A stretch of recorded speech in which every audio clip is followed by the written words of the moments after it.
Art finds her own perfection within and not outside of herself.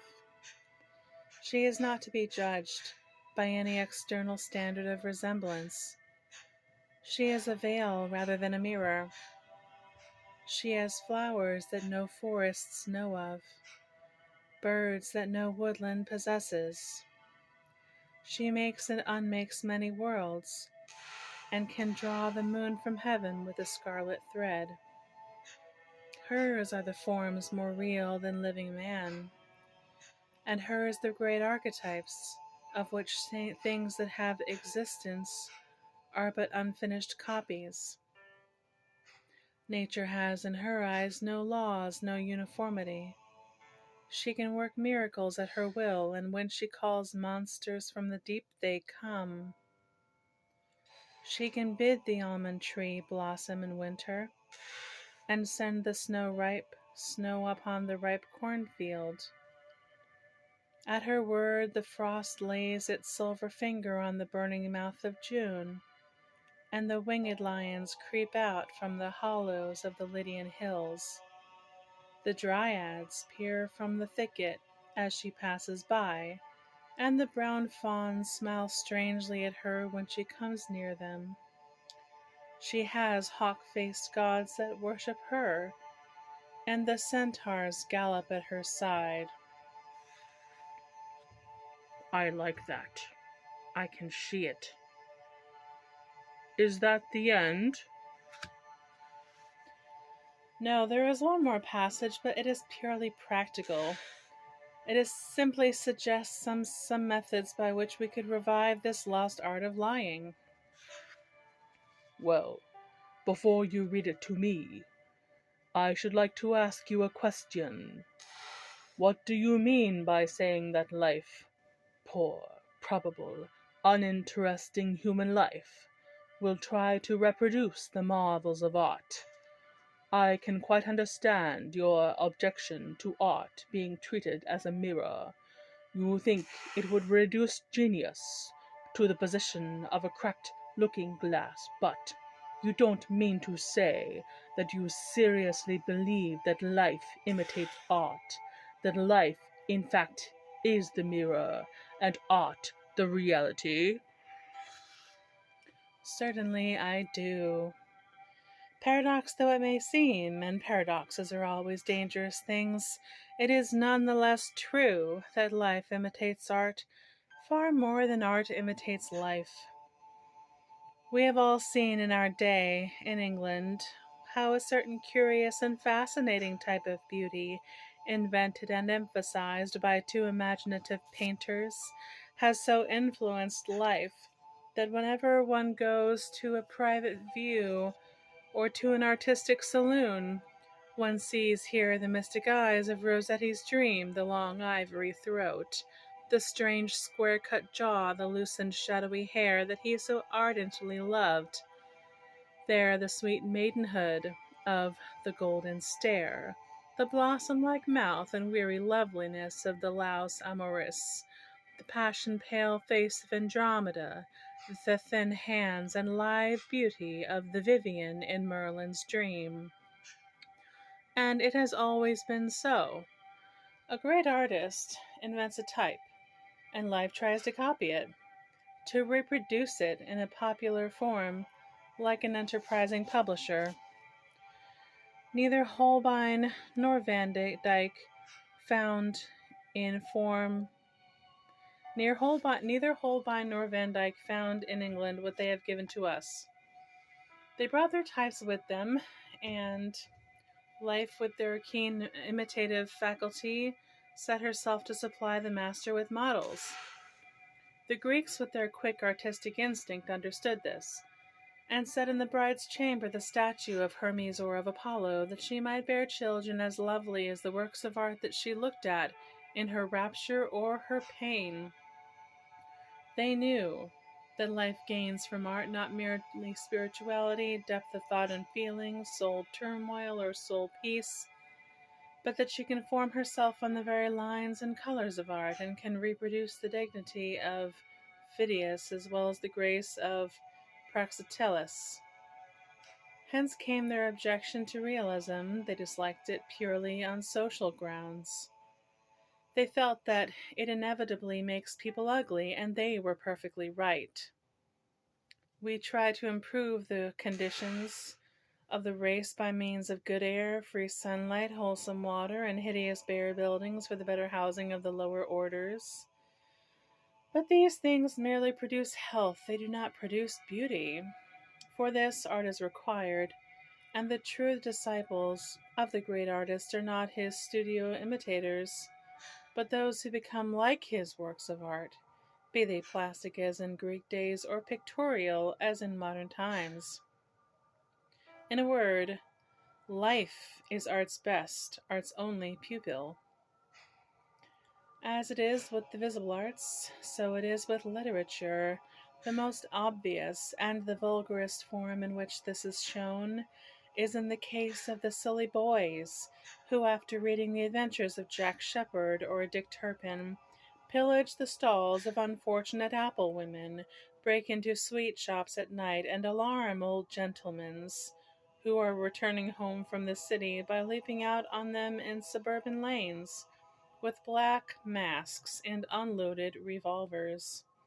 This interesting phenomenon, which always occurs after the appearance of a new edition of either of the books I have alluded to, is usually attributed to the influence of literature on the imagination, but this is a mistake.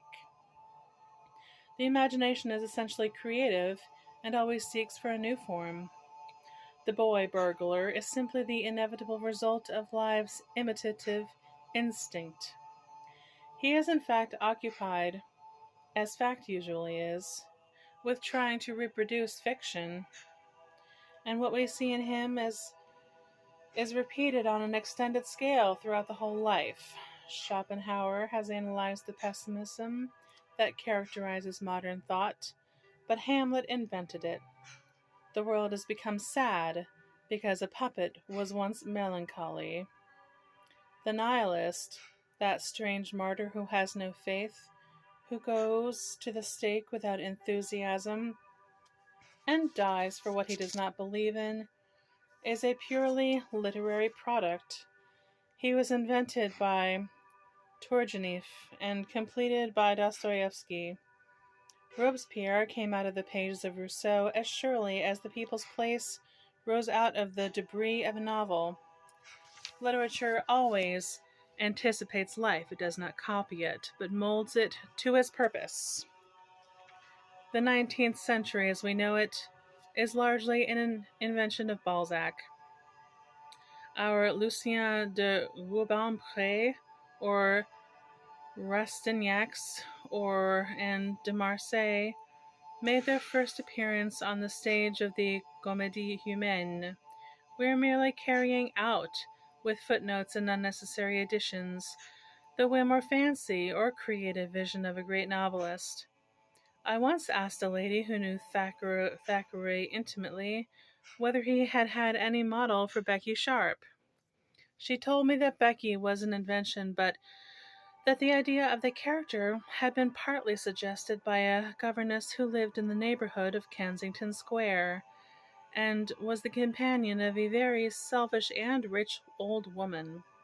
I inquired what became of the governess, and she replied that oddly enough, some years after the appearance of Vanity Fair, she ran away with the nephew of the lady with whom she was living, and for a short time made a great splash in society, quite in Mrs. Rawdon Crawley's style, and entirely by Mrs. Rawdon Crawley's methods.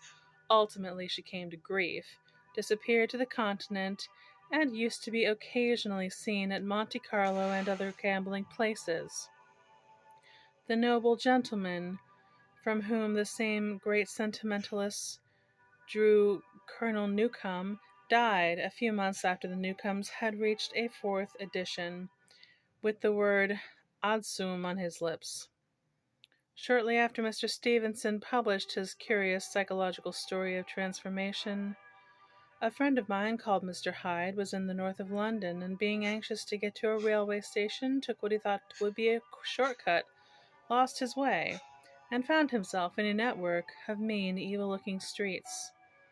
Feeling rather nervous, he began to walk extremely fast, when suddenly out of an archway ran a child right between his legs. It fell on the pavement, he tripped over it and trampled upon it. Being, of course, very much frightened and a little hurt, it began to scream, and in a few seconds the whole street was full of rough people who came pouring out of the houses like ants. They surrounded him and asked him his name. He was just about to give it when he suddenly remembered the opening incident in Mr. Stevenson's story. He was so filled with horror at having realized in his own person that terrible and well-written scene, and at having done accidentally, though in fact, what the Mr. Hyde of fiction had done with deliberate intent, that he ran away as hard as he could go. He was, however, very closely followed, and finally he took refuge in a surgery, the door of which happened to be open, where he explained to a young assistant what happened to be there exactly what had occurred.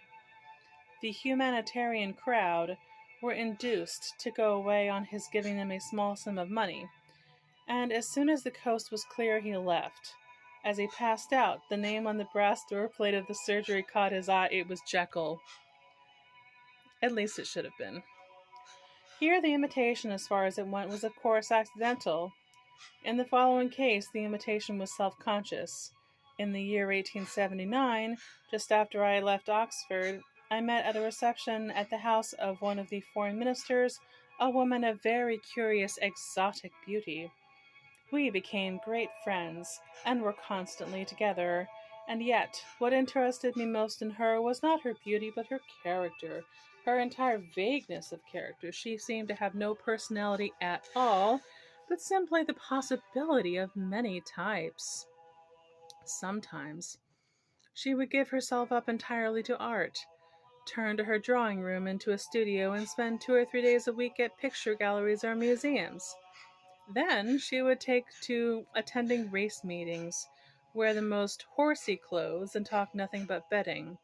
She abandoned religion for mesmerism, mesmerism for politics, and politics for the melodramatic excitements of philanthropy. In fact, she was a kind of Proteus, and as much a failure in all her transformations as was that wondrous sea god when Odysseus laid hold of him.